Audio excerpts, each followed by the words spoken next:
Hello बच्चों, कैसे हो आप सभी। आप सभी का मेरी इस हिंदी पाठशाला में स्वागत है।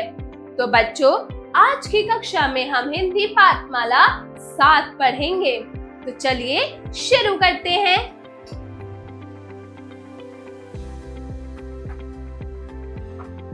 चित्रकथा।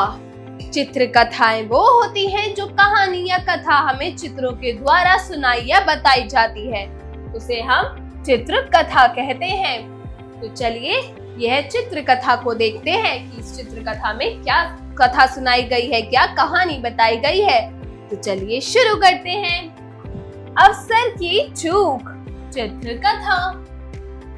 एक बार एक धोबी अपने गधे पर सामान लादकर शहर से लौट रहा था। रास्ते में उसे एक चमत्कार पत्थर दिखाई पड़ा।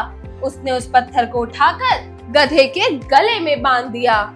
अरे वाह, इतना चमत्कार पत्थर। तभी दूसरी तरफ से एक जौहरी घोड़े पर सवार होकर वहां से गुजर रहा था। उसकी नजर गधे के गले में बंधे उस चमत्कार पत्थर पर पड़ी। वह उस पत्थर को देखते ही समझ गया कि यह कोई साधारण पत्थर नहीं बल्कि हीरा है। और उसने फिर उस धोबी से कहा, भाई यह पत्थर मुझे दे दो, मैं अपने घोड़े के गले में बांध दूंगा। बताओ इसका क्या दाम लोगे। तो धोबी ने बड़े ही संकोच के साथ कहा, 8 आने दे दो और इसे ले लो। तो जौहरी बोलता है, इस पत्थर के 8 आने तो बहुत ज्यादा है, 4 आने ले लो। जौहरी बहुत ही कंजूस और लालची था। उसने सोचा कि धोबी को तो कुछ पता नहीं है, इसलिए जौहरी ये सोचकर आगे बढ़ने लगा कि धोबी के लिए तो यह सिर्फ साधारण पत्थर है और वह अभी स्वयं मुझे बुलाकर यह पत्थर 4 आने में दे देगा। तो जो ये धोबी था उसको इस जौहरी ने बोला कि मुझे ये साधारण पत्थर मुझे 4 आने में दे दो। लेकिन धोबी बोलता, नहीं, मैं तो ये तुम्हें 8 आने में दूंगा। तो उसको लगता कि धोबी तो बड़ा ही मूर्ख है, मैं चल देता हूँ इस साधारण पत्थर को, वो मुझे पीछे से बुलाकर मुझे बुलाएगा और मुझे ये 4 आने में दे देगा। लेकिन अभी जो पहला जौहरी थोड़ी ही दूर बढ़ा ही था कि वहाँ एक और दूसरा जौहरी आ पहुंचा। उसने भी गधे के गले में बंधा पत्थर देखा और पहचान गया कि वह हीरा है। तो दूसरा जो जौहरी होता है वो धोबी से बोलता है, इस पत्थर का क्या मूल्य लोगे धोबी। तो वो बोलता है, कुछ देर पहले मैंने एक जौहरी से इसके 8 आने मांगे थे, आपसे भी उतना ही मांगूंगा, 8 आने दे दो और इसे ले लो। तो दूसरे जौहरी ने बिना समय गवाए धोबी को 8 आने दिए और वह कीमती पत्थर हासिल कर लिया। कुछ दूर जाकर पहले जौहरी ने अपना विचार बदला और यह सोचकर लौटने लगा कि चलो वह मैं 8 आने देकर ही वह हीरा खरीद लूंगा। लेकिन जब तक वह धोबी के पास पहुंचा, हीरा तब तक बिक चुका था।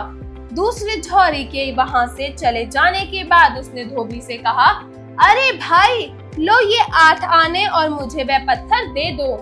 तो धोबी कहता है, कौन सा पत्थर, वह तो बिक चुका, अभी एक दूसरा जौहरी उसे खरीद कर ले गया 8 आने में।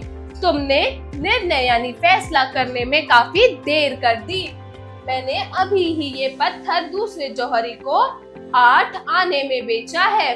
तो जौहरी अब पछताने लगा और उसे धोबी पर गुस्सा आ रहा था।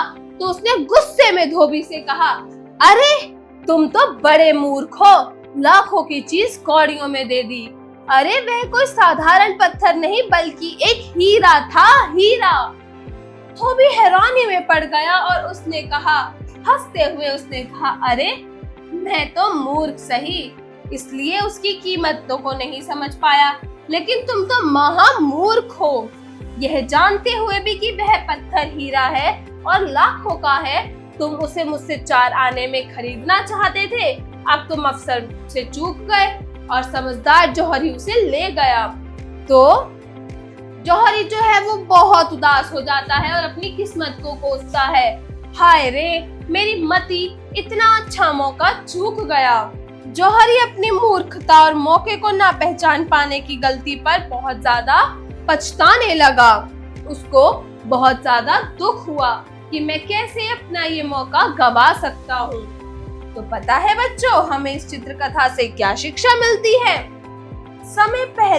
समय रहते हमें अपने कार्य पूर्ण कर लेने चाहिए, क्योंकि समय बीत जाने पर पछतावे के अलावा कुछ नहीं हाथ लगता।